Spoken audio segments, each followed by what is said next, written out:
But following one of the biggest political scandals ever, former New York Governor Andrew Cuomo could throw his hat back in the ring. He may decide to run as an independent. 16% of those polled say that they would support Cuomo. That leaves the Republican and Democratic candidates at a tie.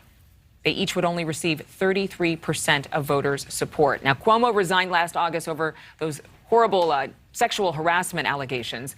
He was eventually exonerated. Many of the charges were completely dropped. Julia Manchester, national political reporter for The Hill, joining us now. So Cuomo making a comeback.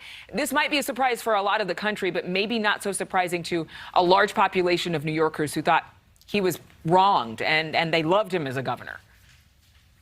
Yeah, look, I mean, I think this is all hypotheticals at this point, Adrienne. I mean, we haven't even gotten to the Democratic primary yet, and a lot can change between now and November. But it definitely, certainly raises some warning flags for candidates like Kathy Hochul or whoever the potential Republican nominee is, that whether it's Cuomo or some other independent candidate who could be popular, could pop into the race and potentially shake things up. That being said, though, in this primary or in this general election, I should say, if Cuomo were to decide to jump in, there is so much opposition research to be done on him. There is so much ammunition that Kathy Hochul or a Republican candidate could use against him that it's hard for me to see him really breaking through at all. His reputation has just been absolutely tarnished at this point. Yeah, and really, you are 100% right, because even though he was not found guilty, he still has that public perception to deal with. Though if he does run,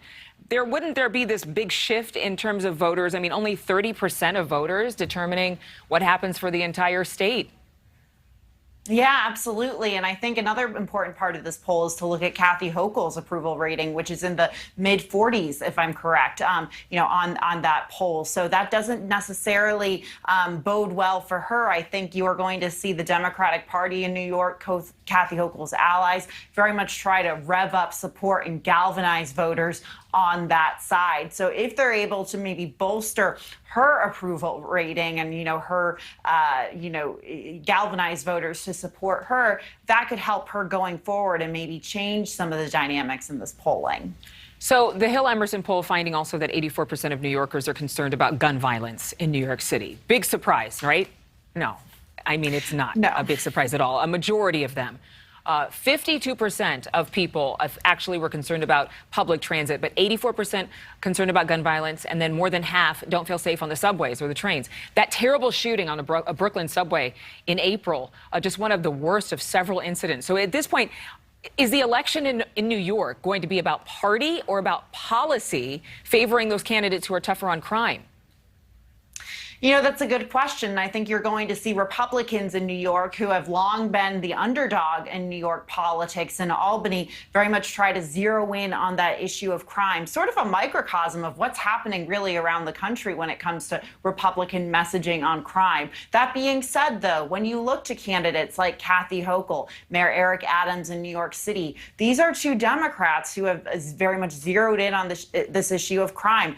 After that horrible shooting on the Brooklyn subway last month, we saw Kathy Hochul very much talk about the need to solve this issue of crime, the need to get tough on crime in New York City and really cities across New York State, whether it's in downstate or upstate New York. So Kathy Hochul and Eric Adams very much trying to differentiate themselves from maybe other Democrats as being tough on crime. The question is whether Republicans are able to successfully paint them as being weak on crime. We know that Republicans were able to successfully tie a number of down ballot Democrats to the defund the police movement in 2020 ahead of that presidential and down ballot election. Defund the police hasn't been talked about as much, but you still see Republicans talking about it, and it's very unpopular among Americans. All right, Julia, thank you very much for all the insights, a conversation that will continue. We'll see what happens in New York next. Thank you so much for watching. Make sure to click on the red subscribe button below so you can get more of NewsNation's fact-driven, unbiased coverage.